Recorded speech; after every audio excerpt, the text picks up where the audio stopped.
Hello everyone, this is Priyanka Tyagi and welcome to my YouTube channel smart preparation. और आज से हम लोग लेखपाल के लिए क्लासेस स्टार्ट कर रहे हैं।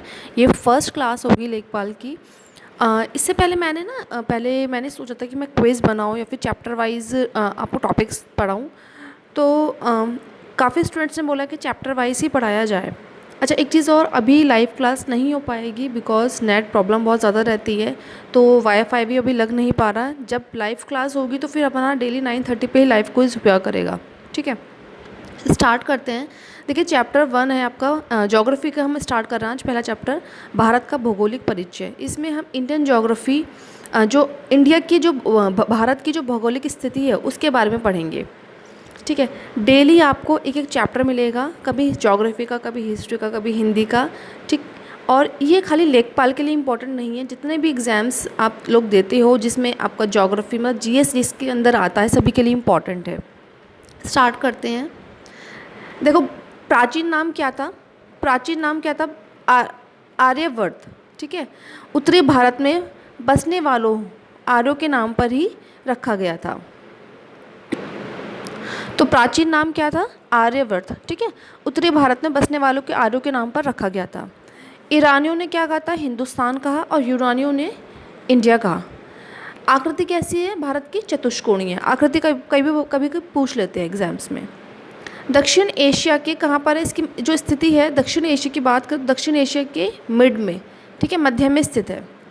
अच्छा, एक चीज़ और, जैसे ग्लोब है, ये ग्लोब होता है, आपको पता होगा, इन्हें हम बोलते हैं अक्षांश रेखा, और इन लाइन को हम बोलते हैं देशांतर रेखा।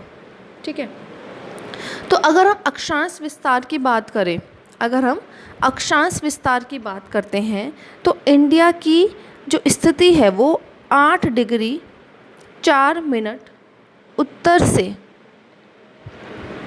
37 डिग्री 6 मिनट उत्तर तक है।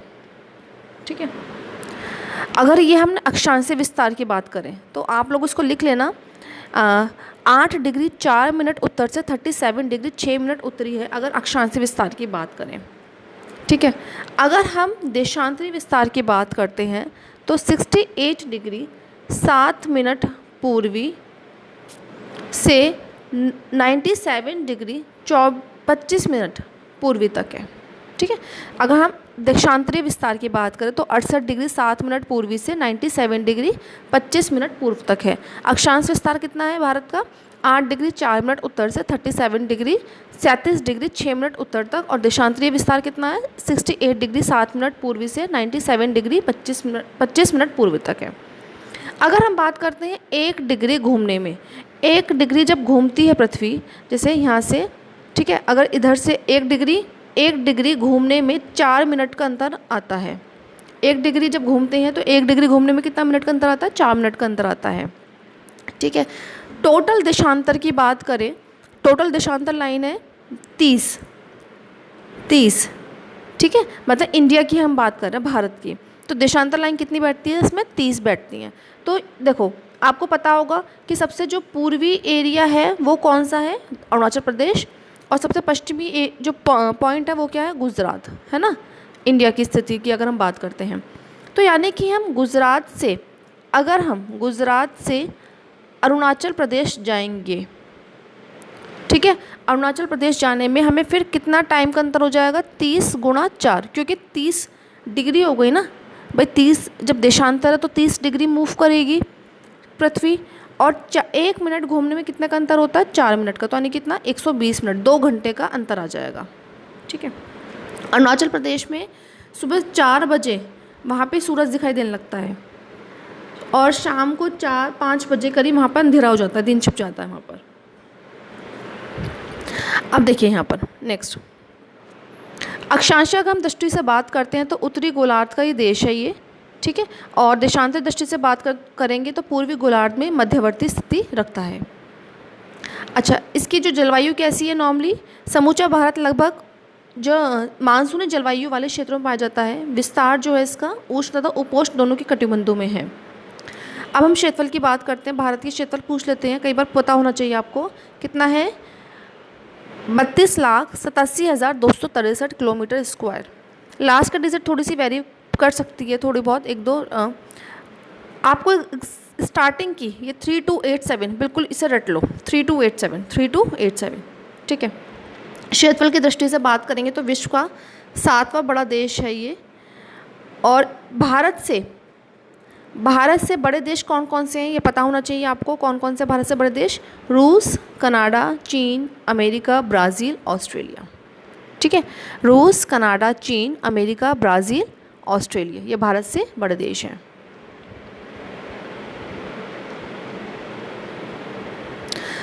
अगर हम विस्तार बात करें, उत्तर से अगर दक्षिण दिशा में अगर हम बात करते हैं तो कितने किलोमीटर है? 3214 किलोमीटर, ठीक है, 3214 किलोमीटर। अगर हम पूर्व से पश्चिम दिशा में इसका विस्तार देखेंगे तो 2933। उत्तर से दक्षिण में कितना है? 3214 किलोमीटर, ठीक है। और अगर हम पूर्व से पश्चिम की बात करते हैं, पूर्व से पश्चिम में कितना विस्तार है इसका? 2933 किलोमीटर।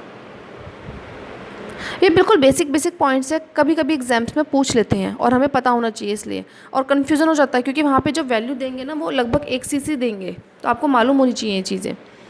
भारत भूमध्य रेखा के उत्तर में 6 डिग्री 4 मिनट से 37 डिग्री 6 उत्तरी अक्षांशों, ये मैं बता चुकी हूँ पहले ही पॉइंट, और 68 डिग्री 7 से 97 डिग्री 25 मिनट पूर्व देशांतरों के मध्य स्थित है, ठीक है। ये वाला जो पॉइंट है बिल्कुल आप इसे रट लो, बिल्कुल अच्छे से आपको याद होना चाहिए।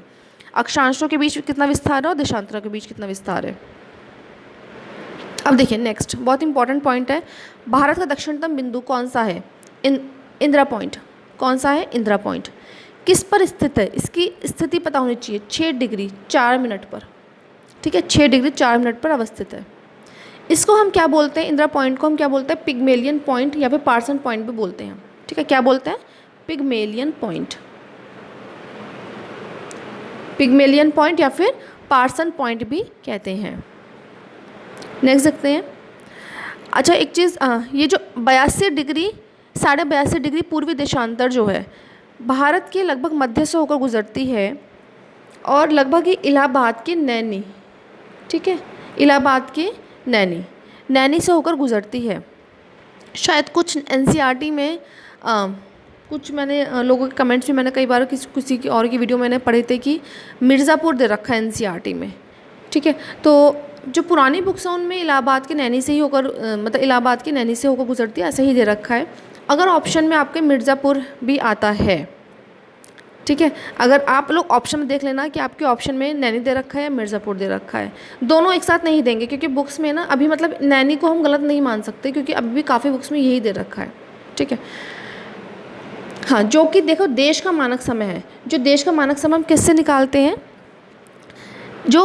जो रेखा है मानक रेखा वो कहाँ से गुजरती है? इलाहाबाद के नैनी से, और इसकी स्थिति कौन सी है? 82.5 डिग्री पूर्वी देशांतर है। जो 82.5 डिग्री पूर्वी देशांतर है वो भारत के लगभग मध्य से होकर गुजरती है, ठीक है। वो कहाँ से? यानी इलाहाबाद के नैनी से होकर गुजरती है, जो ग्रीनविच टाइम से कितना ही आगे है? 5 घंटा 30 मिनट, बहुत इंपॉर्टेंट है। ग्रीनविच टाइम से 5 घंटा 30 मिनट आगे है, ठीक है। ग्रीनविच टाइम हम बेसिकली लंदन का हम मानते हैं, जो लंदन का टाइम है उसे हम मानते हैं ग्रीनविच टाइम। वहाँ से कितना आगे है? 5 घंटा 30 मिनट आगे है, ठीक है। अगर हम बात करेंगे भारत के जो टाइम है वो लंदन के टाइम से कितना आगे है, तो देखो कैसे निकालेंगे। भारत का टाइम लंदन के टाइम से कितना आगे है? जो लंदन है वो आपकी 0 डिग्री पर, जो 0 डिग्री है देशांतर उस पर स्थित है, ठीक। तो इसका मतलब अब हमारा जो भारत है वो उससे कितना आगे है? जो भारत का मानक जो टाइम है वो हम कहाँ से निकालते हैं? 82.5 डिग्री पूर्वी देशांतर से, ठीक है। अब आपको पता है कि 1 डिग्री मूव करने में कितना टाइम लगता है? 4 मिनट का लगता है। तो इसकी हम किससे, यानी कि इसका मतलब क्या? 82.5 × 4, तो कर दोगे तो 330 मिनट आगे है। ये भी आपको पता होना चाहिए, पूछ सकते हैं आपसे। अब भाई इंपॉर्टेंट जो क्वेश्चन है वो ये है कि मानक जो रेखा है उससे कौन कौन से भारत के राज्य होकर गुजरते हैं? बहुत इंपॉर्टेंट है। कौन कौन से? यूपी, उत्तर प्रदेश, मध्य प्रदेश, छत्तीसगढ़, उड़ीसा, आंध्र प्रदेश, ठीक है, ये मानक रेखा से होकर गुजरते हैं। कर्क रेखा बहुत इंपॉर्टेंट है भाई, भारत के मध्य से होकर गुजरती है, और कर्क रेखा से होकर कौन कौन से राज्य गुजरते हैं? एग्जाम में जो पूछेंगे ना आपसे वो यही पूछते हैं कि इनमें से कौन सा राज्य कर्क रेखा से होकर नहीं गुजरता, नहीं पूछता नॉर्मली, तो बिल्कुल रट लो। कौन कौन से हैं? गुजरात, राजस्थान, एमपी, छत्तीसगढ़, झारखंड, पश्चिम बंगाल, त्रिपुरा, मिज़ोरम। कौन कौन से हैं? गुजरात, राजस्थान, फिर एमपी, छत्तीसगढ़, झारखंड, ठीक है, पश्चिम बंगाल, त्रिपुरा और मिज़ोरम। ठीक, अब देखिए ये भी पूछ लेते हैं कई बार, बहुत इसमें ना, बस इस जो ये मेरे खुद के नोट्स हैं सही बताऊँ तो, और बिल्कुल जो मेन पॉइंट्स है, की पॉइंट जो एग्जाम से पूछते हैं मैंने वही लिखे हुए हैं। ठीक है, आप लोग बुक से पढ़ोगे, बुक से पढ़ सकते हो। अगर मैं बुक की बात करूँ तो मुझे तो इंडियन ज्योग्राफी के लिए परीक्षा वाणी की एक बुक आती है, बिल्कुल पॉइंट्स दे रखे हैं उसके अंदर और बहुत सारे क्वेश्चंस दे रखे हैं। सबसे बड़ी बात जो है उसके अंदर क्वेश्चंस काफ़ी दे रखे होते हैं परीक्षा वाणी के अंदर, तो आप लोग वो भी रेफ़र कर सकते हो। ठीक है, उस बुक को पढ़ सकते हो। भारत के स्थलीय सीमा की अगर लंबाई की बात करें तो 15,200 किलोमीटर है। अगर हम मुख्य भूमि की तटीय सीमा की बात करें तो 6,100 किलोमीटर, 6100 किलोमीटर है। द्वीपों सहित अगर हम देश की बात करें तो 7,516.6। ये फिगर बिल्कुल याद रख लो। ये जो आपकी जो वैल्यूज़ ये जो दे रखी है ना, बिल्कुल ये फिगर आपको याद होनी चाहिए। कितनी कि स्थलीय सीमा की लंबाई कितनी है? 15,200 किलोमीटर है। मुख्य भूमि की अगर तटीय सीमा की बात करें तो वो कितना है? 6100 किलोमीटर है। और द्वीपों सहित अगर देश की बात करें तो कितना हो गया? 7,516.6 किलोमीटर है। यानी कि अगर हम कुल सीमा की बात करेंगे तो इन सबको अगर आप ऐड कर लोगे तो कितना आ जाएगा? एक सेकेंड, हाँ, अब देखो अगर हम बात करेंगे कुल सीमा की तो कितना हो जाएगा? 15,200 प्लस 7,516.6। अगर इसको आप ऐड करोगे तो कितना आ जाएगा? 22,716.6 किलोमीटर। ठीक है, अच्छा ये आपको याद होना चाहिए कि सबसे लंबी तट रेखा वाला राज्य कौन सा है? गुजरात, ठीक है, फिर आंध्र प्रदेश, फिर तमिलनाडु। ठीक है, सबसे पहले फिर गुजरात, फिर आंध्र प्रदेश और फिर तमिलनाडु। पड़ोसी देशों के मध्य सीमा विस्तार कितना है? ये भी पूछ लेते हैं भाई, पता होना चाहिए ये भी आप लोगों को। एटलीस्ट जो मेन है वो तो देख लो कि भारत और बांग्लादेश, जो भारत है ये पूछते हैं कि भारत जो सबसे ज़्यादा किसके साथ सीमा बनाता है, तो किसके साथ बनाता है? बांग्लादेश के साथ। ठीक है, कितनी बनाता है? 4096.7 किलोमीटर। फिर भारत चीन के साथ कितना बनाता है? फिर उसके बाद चीन है। मतलब एटलीस्ट आपको ना ये, अगर आपको ये वैल्यू भी याद ना कर पाओ तो इतना तो पता होना चाहिए कि सबसे ज़्यादा किसके साथ बनाता है? बांग्लादेश के साथ, देन चीन के साथ, फिर पाक के साथ, फिर नेपाल के साथ, फिर म्यांमार, फिर भूटान, फिर अफ़गानिस्तान। सबसे कम बनाता है अफ़गानिस्तान के साथ। ठीक है, अगर आप इन फिगर को भी याद रख सकते हो तो बहुत अच्छी बात है। लेकिन एटलीस्ट ये जो सीक्वेंस है ना, क्योंकि कई बार आपसे पूछ लेते हैं आरोही क्रम अवरोही क्रम में इनको अरेंज करो कि भारत किन किन देश को साथ सीमा बनाता है, उसको आपको आरोही क्रम में अरेंज करना या फिर अवरोही क्रम में, तो ये पता होना चाहिए आपको। ठीक है, फिर बांग्लादेश के साथ सीमा बनाने वाले राज्य बहुत पूछते हैं, बहुत ही ज़्यादा पूछता है भाई ये क्वेश्चन कि वेस्ट बंगाल, मेघालय, असम, त्रिपुरा, ठीक है, और कौन सा है? मिज़ोरम। बांग्लादेश के साथ सीमा बनाने वाले राज्य कौन कौन से हैं? वेस्ट बंगाल, ठीक है, मेघालय, असम, त्रिपुरा और मिज़ोरम। ठीक है, ये पूछ लेते हैं। यूपी, उत्तर प्रदेश, जो लोग यूपी के हैं उनको पता भी होना चाहिए, वैसे पता भी होगा और लेकिन कई बार क्वेश्चन आता है एग्ज़ाम में और हम गलत कर जाते हैं। अभी एक पेपर हुआ था इलाहाबाद हाई कोर्ट का समीक्षा अधिकारी का, उसमें पूछा गया था कि इनमें से कौन सा राज्य है, मतलब यूपी जो है किसके साथ सीमा नहीं बनाता, किस राज्य के साथ सीमा नहीं बनाता है। और अनफॉर्चुनेटली तो आसान क्वेश्चन मेरा गलत हो गया, तो बट कई बार हो जाता है कि हम लोग गलत कर ही आते हैं। ठीक है, एक तो हम ध्यान नहीं देते, उसमें हमसे नहीं पूछा जाता है, तो हमें तो क्वेश्चन का हमें बहुत ध्यान से पढ़ना होता है। देखो यूपी 8 राज्यों से सीमा बनाता है। कौन कौन से? उत्तराखंड, हिमाचल, हरियाणा, राजस्थान, मध्य प्रदेश, झारखंड, छत्तीसगढ़। ठीक है, इसको बिल्कुल आप दिमाग में बिल्कुल याद कर लो। उत्तराखंड, मैप देखो, मैप को बहुत बार माइंड, मतलब मैप को ना आते जाते आप लोग मैप जो है उसको ना, जो बड़ा वाला आता है वो आप ले आओ मार्केट से, जब लॉकडाउन खुल जाएगा, ठीक है, ले लेना और अपना जहाँ भी आप पढ़ते हो वहाँ पे चिपका लो। आते जाते जब आप देखोगे ना तो माइंड में बिल्कुल वो जो इमेज होती है वो बिल्कुल छप जाएगी आपके माइंड में। तो 8 राज्यों से सीमा बनाता है उत्तराखंड, हिमाचल, हरियाणा, राजस्थान, मध्य प्रदेश, झारखंड, छत्तीसगढ़। ठीक। फिर उसके बाद अब भारत के 3 राज्य जो 3 देशों के साथ सीमा बनाते हैं, कौन कौन से हैं, ये भी बहुत इंपॉर्टेंट है भाई। जम्मू एंड कश्मीर, सिक्किम। पूछते हैं को कौन कौन से राज्य हैं इन भारत के, मतलब ऐसे कौन सा राज्य जो 3 देशों के साथ सीमा बनाते हैं वो, और वेस्ट बंगाल। जम्मू कश्मीर बनाता है किसके साथ सीमा, पाकिस्तान के साथ, अफ़गानिस्तान के साथ, ठीक है, और चाइना के साथ। ठीक है, चाइना के साथ भी बनाता है जम्मू कश्मीर। सिक्किम की अगर हम बात करते हैं तो सिक्किम जो है वो बनाता है किसके साथ, नेपाल, भूटान और चाइना। ठीक है, सिक्किम जो बनाएगा वो किस साथ, नेपाल, भूटान, चाइना। जम्मू कश्मीर बनाता है पाकिस्तान, अफगानिस्तान, चाइना के साथ। और जो वेस्ट बंगाल है वो बनाता है किसके साथ, नेपाल, भूटान और बांग्लादेश के साथ। ठीक है, नेपाल, वेस्ट बंगाल जो बनाता है वो किसके साथ बनाता है, नेपाल, भूटान, बांग्लादेश के साथ। अब देखो भाई ये पॉइंट्स हैं सारे ही, मैं क्या बोलूँ, सारे ही पॉइंट्स इंपॉर्टेंट है, एग्जाम में बार बार पूछे जाते हैं। देखो दक्षिणतम बिंदु कौन सा है, इंदिरा पॉइंट बोलते हैं। ठीक है, कहाँ पर है, ग्रेट निकोबार द्वीप पर। उत्तरतम बिंदु, जो बिल्कुल उत्तरतम बिंदु है उसको बोलते हैं जम्मू एंड कश्मीर, इंदिरा कॉल क्या बोलते हैं, इंदिरा कॉल बोलते हैं। पश्चिमोत्तर बिंदु क्या बोलते हैं, उसे हम ग्वार माता बोलते हैं, गुजरात यानी कि।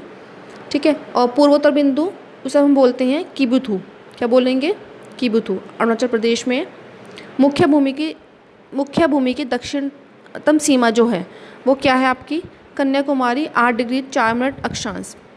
ये पॉइंट बिल्कुल याद रख लो, बिल्कुल बिल्कुल जिसे कहते हैं आपको रटे होने चाहिए, बिल्कुल टिप्स पे याद होने चाहिए कि दक्षिणतम बिंदु कौन सा है, उत्तरतम बिंदु कौन सा है, पश्चिमोत्तर, पूर्वोत्तर। ठीक है, अब उसके बाद आता है प्रमुख चैनल ये जल डमरू मध्य, यानी कि ये क्वेश्चन भी आते हैं कि इंदिरा पॉइंट और इंडोनेशिया के बीच कौन सा चैनल है, मतलब इसको कौन अलग करता है, ग्रेट चैनल। ठीक है, इंदिरा पॉइंट इंडोनेशिया के बीच कौन सा है, ग्रेट चैनल। फिर लघु अंडमान कार निकोबार को कौन अलग करता है, 10 डिग्री चैनल। मिनिकॉय लक्षद्वीप को 9 डिग्री चैनल। मालदीव मिनिकॉय को 8 डिग्री चैनल। और भारत श्रीलंका को कौन अलग करता है, बहुत इंपॉर्टेंट है, मन्नार की खाड़ी। ठीक है, पाक की खाड़ी, पाक स्ट्रेट। ये इसको बिल्कुल आप अच्छे से कहीं पर लिख लो, याद होने चाहिए बिल्कुल।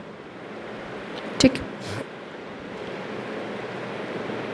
अब बात करते हैं हम टॉप 5 भौगोलिक क्षेत्र वाले ज़िले कौन कौन से हैं। ठीक है, एटलीस्ट अगर आपको सीक्वेंस इनकी जो वैल्यूज़ है वो याद ना हो पाए तो जो इनके जो सीक्वेंस है ना उनको याद कर लो। ठीक है, सबसे ज़्यादा क्षेत्र वाला ज़िला कौन सा है, कच्छ। ठीक है, कौन सा है, कच्छ। फिर लेह की बात करेंगे हम, फिर जैसलमेर, फिर बीकानेर, बाड़मेर। ठीक है, अगर आप ये भी याद ना हो पाए इसको छोड़ दो एक बार को, लेकिन ये जो है ना इसको सीक्वेंस ज़रूर याद कर लो, कच्छ, लेह, जैसलमेर, बीकानेर, बाड़मेर। लेकिन ये आपको याद होना चाहिए ज़रूर। ठीक है, सबकी वैल्यूज़। सबसे ज़्यादा क्षेत्रफल किसका है, राजस्थान का है, पता होना चाहिए कितना है। ठीक है, 3,42,239 किलोमीटर स्क्वायर। ठीक है, मध्य प्रदेश का कितना हो गया, 3,08,245। महाराष्ट्र का पता होना चाहिए। उत्तर प्रदेश, एटलीस्ट जो उत्तर प्रदेश के हैं भाई, उत्तर प्रदेश का आप एग्ज़ाम दे रहे हो तो आपको ये जरूर पता होना चाहिए कितना है, पूछ सकते हैं। यूपी विशेष का भी पढ़ोगे आप, यूपी स्पेशल में भी कितना है, 2,40,000। ठीक है, 928 किलोमीटर स्क्वायर।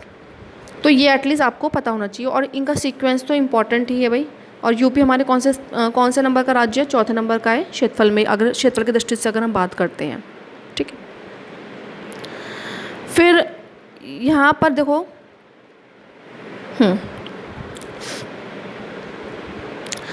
अगर हम बात करेंगे जो भारत की जो प्रादेशिक सीमा है या क्षेत्रीय सागर है वो आधार रेखा से कितने मील की दूरी पर है, 12 समुद्री मील की दूरी पर है। ये इम्पॉर्टेंट है, क्वेश्चन पूछते हैं। ठीक है, कि जो भारत की प्रादेशिक सीमा है वो आधार रेखा से कितने मील की दूरी पर है, 12 समुद्री मील। यानी इस क्षेत्र के आगे, इस क्षेत्र का जो उपयोग है ना भारत को, इस क्षेत्र के उपयोग का भारत को संपूर्ण अधिकार प्राप्त है। अविच्छन मंडल या संलग्न क्षेत्र की दूरी आधार रेखा से कितने मील तक होती है, 24 समुद्री मील तक है। इस क्षेत्र में अगर हम बात करेंगे तो भारत को साफ सफाई, सीमा शुल्क की वसूली, वित्तीय अधिकार ये सब प्राप्त होते हैं। ठीक है, देश का अनन्य आर्थिक क्षेत्र यानी एक्सक्लूसिव इकोनॉमिक जोन आधार रेखा से कितने, 200 समुद्री मील तक है, जिसके निर्माण में मतलब जिसमें भारत को वैधानिक अनुसंधान व नए द्वीपों के निर्माण की इन सबकी विधियों की छूट मिली हुई है। अब देखो डायग्राम से देखते हैं ये।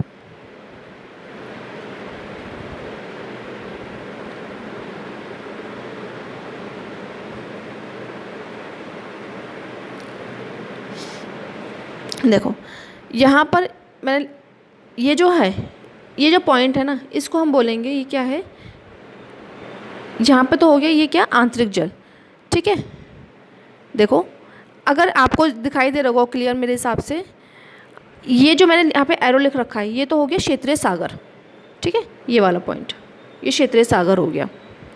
इस लाइन को हम बोलते हैं आधार रेखा, और ये हो गया अविच्छन मंडल।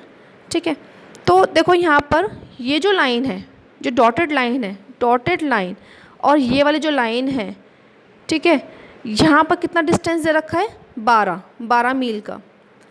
और ये जो पूरा यहाँ से ये कितना हो गया, 24 मील का हो गया।